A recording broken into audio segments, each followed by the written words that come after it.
అందరికీ శుభం. ప్రార్థన. పవిత్రుడవు, పరిశుద్ధుడవు, పరలోకపు తండ్రి, మీ ఘనమైన నామమునకు స్తుతులు స్తోత్రాలు చెల్లించుకుంటున్నాం. జరిగిన ప్రతి ఒక్క విషయము మీ దృష్టిలో ఉన్నది తండ్రి. మేము పాపం చేశామా, నీకు విరోధమైన కార్యాలు చేసామా, మంచి పనులు చేశామా, నీకు అవిధేయులమై ఉన్నామా, విధేయత కలిగి జీవించామా, ఏదేమైనా ప్రతి ఒక్కటి నీ దృష్టికి వచ్చి ఉన్నది తండ్రి. నీ దృష్టికి యోగ్యమైన వాటిని చేసేవారిగా మమ్మల్ని నిలవబెట్టమని వేడుకొనుచున్నాం. మా అజ్ఞానము వలన నీ యొక్క మార్గములను వీడితే తండ్రి, మా మనోన్నతను వెలిగించి మాకు మీ యొక్క జ్ఞానాన్ని బోధించమని వేడుకొనుచున్నాం తండ్రి. నీ వైపే మేము చూచుచు నడుచులాగున ఈ లోకములో శ్రమలు, ఇబ్బందులు ఏదేమైనా సరే వాటిని లక్ష్యము చేయక నీ నిత్యజీవ మార్గములైన నీ ఆజ్ఞల తట్టు, నీ మాట తట్టు, నీ వాక్యము తట్టు మమ్మల్ని నడిపించమని ఈ మనలను మా రక్షకుడు, విమోచకుడు యెషూవా మెస్సీయ నామమున అడిగి పొందుకుంటున్నాం తండ్రి. ఆమేన్. దర్యావేషు పాలనందున దానియేలు యావేకు మొక్కినందున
రెండవ సమూయేలు 18వ అధ్యాయాన్ని మనం ధ్యానించుకుంటూ ఉన్నాము.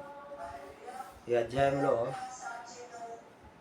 దావీదు తన దగ్గర ఉన్న జనులను కొందరిని శతాధిపతులుగా, సహస్రాధిపతులుగా నిర్ణయించి 3 భాగాలుగా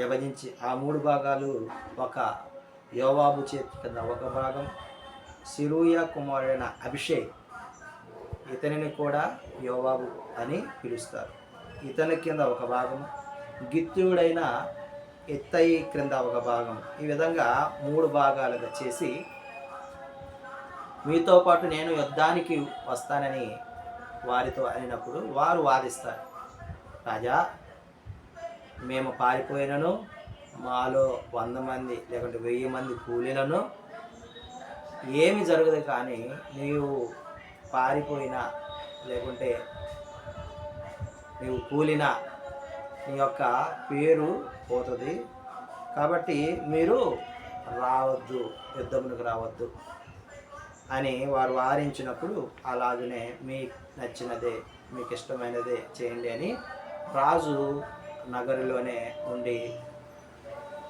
మిగతా వారిని యుద్ధమునకు పంపగా, ఇజ్రాయేలీయులకును వీరికి ఎఫ్రాయిము వనములో యుద్ధం జరగగా దావీదు సేనల ముందు ఎఫ్రాయింలో నిలబడలేక పారిపోయినప్పుడు ఇంచుమించు ఒక 20,000 మంది చనిపోయారు. మిగతా వారు ఎక్కువ శాతము ఆ అడవిలో చిక్కుబడి చనిపోయినట్లుగా మనము ఈ అధ్యాయంలో గమనించాము. అలాగనే కంచెరగాడిద ఎక్కి పారిపోతున్నటువంటి అబ్షాలోము ఈ దావీదు సేనలకు ఎదురుపడగా ఆ కంచెరగాడిద మరి అడవిలో దూరికెళ్ళిపోయినప్పుడు ఈ అబ్షాలోము తల చెట్టుకు చిక్కుకొని ఆ చిక్కుపోవటం వల్ల కంచెరగాడిద పారిపోతుంది. అబ్షాలోము మట్టికి అట్లనే గాల్లో వేలాడుతున్నట్లుగా ఈ అధ్యాయం గమనించగలం. అలా వేలాడుతున్న విషయాన్ని సేవకుడు వచ్చి యోవాబుకు తెలియచేయగా, యోవాబు నువ్వు చంపితే నేను 10 వెండి నాణాలు నీకు 1000 వెండి నాణాలు నీకు ఇచ్చేందు కదా అంటే, ఈ విషయం రాజుకు చెప్తే మళ్ళీ నువ్వు తప్పించుకుంటావు, నేనే అక్కడ చనిపోవలసింది అని ఆ సేవకుడు చెప్పగా, నువ్వేంటి చంపేది, నేనే చంపేస్తానని వెళ్ళిపోయి 3 బాణములు మరి గుండెలో పుచ్చుకునేట్లుగా విసిరి ఆ తర్వాత కొట్టి చంపినట్లుగా ఈ అధ్యాయంలో చూస్తాం అబ్షాలోము. ఈ విషయాన్ని తెలియజేయడానికి యోవాబు కూషుని పంపితే ఆ కూషు వెంబడి లేదు నేను కూడా వెళ్తానని అహిమయస్సు మరి అడగగా, నీకు అక్కడ ఏం బహుమానం రావట్లేదు కదా, ఎందుకు వెళ్తావని యోవాబు వారించినా, లేదు నేను వెళ్తానని అహిమయస్సు అడిగినప్పుడు సరే వెళ్ళమంటాడు. ఆ విధముగా కూషు కంటే కూడా అహిమయస్సు ముందుగా వెళ్ళి దావీదునకు వర్తమానము పంపినప్పుడు చెప్తాడు. యుద్ధంలో మీరు గెలిచారు రాజా అని అన్నప్పుడు అబ్షాలోము బాలుడు ఏమయ్యాడు అన్నప్పుడు అక్కడ గందరగోళం జరిగింది, కానీ అది ఏం జరిగింది నాకు తెలియదు రాజా అని అహిమయస్సు చెప్పగా, ఆ తర్వాత కూషు వచ్చి కూషును కూడా అడుగుతాడు.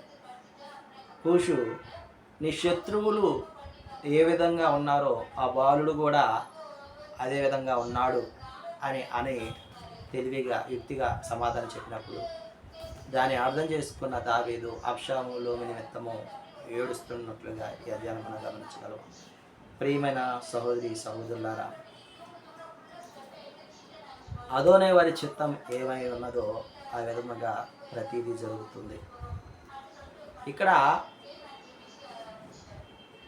ముగ్గురికి కూడా చెప్తాడు, యోవాబుకి చెప్తాడు, అభిషేక్కి చెప్తాడు, ఇత్తయికి కూడా చెప్తాడు, ఈ అబ్షాలోమును మీరేమీ ఆజ్ఞ తలపెట్టవద్దు అని ఆజ్ఞ ఇచ్చినప్పటికీ యోవాబు మరి అబ్షాలోమును చంపినట్లుగా అధ్యాయంలో చూస్తూ ఉన్నాం.